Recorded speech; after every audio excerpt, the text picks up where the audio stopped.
The question is, when is 4% greater than 6%? Hi, I'm Randy Pearson, Vice President of Life and Annuities for Gordon Marketing, and welcome to another edition of Selling Life and Annuities. And today I've got with me Paul Bechtold. Stay tuned, and we're going to discuss, once again, when is 4% greater than 6%?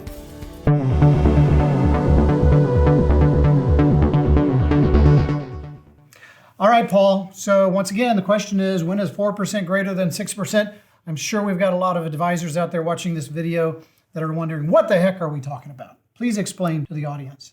Well, on its face value, you would say that's absolutely impossible, correct? So let's use a real life example here, Randy. Let's just say I'm a banker, and because you're one of my top best friends, I'm going to give you a special rate at my bank, and you're going to deposit money in an account with me, and I'm going to give you 4% on your deposits. That's pretty good nowadays, isn't it? It's excellent today. Okay. Yeah. So because you like that so much, you start saving adamantly in that account, and after a while you have $30,000 in that account, okay?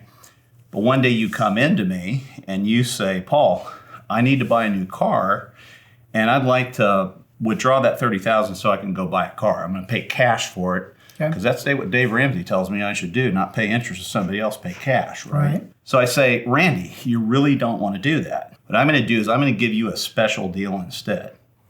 Okay. I'm going to give you a loan at 6% on that $30,000, and I'll show you how you can come out ahead. And you would say what to me? I'd say, how in the heck am I going to come out ahead when I'm getting 4, but I'm paying 6? Okay, and that's what I call differential mathematics, folks. And that's what most people do, and this is the key catch to understanding the Your Family Bank concept. Here's how the math would work. We would take our handy dandy calculator out, right? And we put $30,000 in, we multiplied by 1.045 times in a row, right, for 5 years. And that would total up to $36,499 at the end of 5 years. Simple annual compound interest, correct? Okay.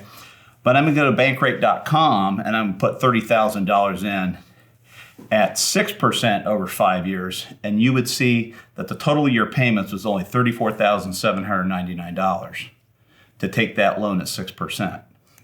Now you ask, how does that work? What's the magic trick? The magic trick is this. When we're earning compound interest, we're earning it on an ever-increasing account, okay? So that account is going up every year with uninterrupted interest growth. The car loan we're taking is going to be a decreasing account, because as we make a principal and interest payment each month, that decreases that account. So even though I'm earning 4% in the increasing account, I can borrow at 6% in the decreasing account and come out $1,700 ahead.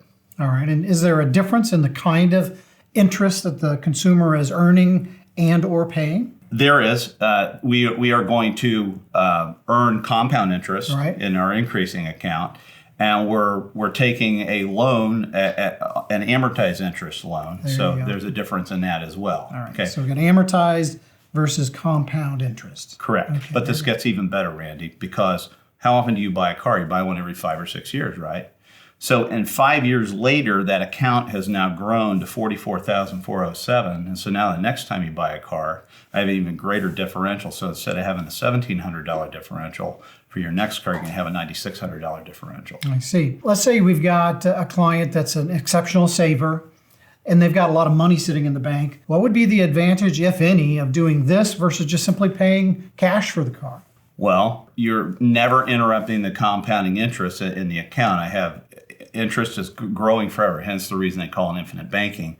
So my cash account is growing bigger and bigger and bigger all the time. I'm never interrupting it. And I'm using somebody else's money at a cheaper cost. That's the whole advantage here. And I'm not creating something called opportunity cost by decreasing that account and paying cash and depleting that account again. Okay. And so I would imagine then it stands to reason that the more a client or consumer does this, in other words, time is the consumer's friend here, right? Absolutely.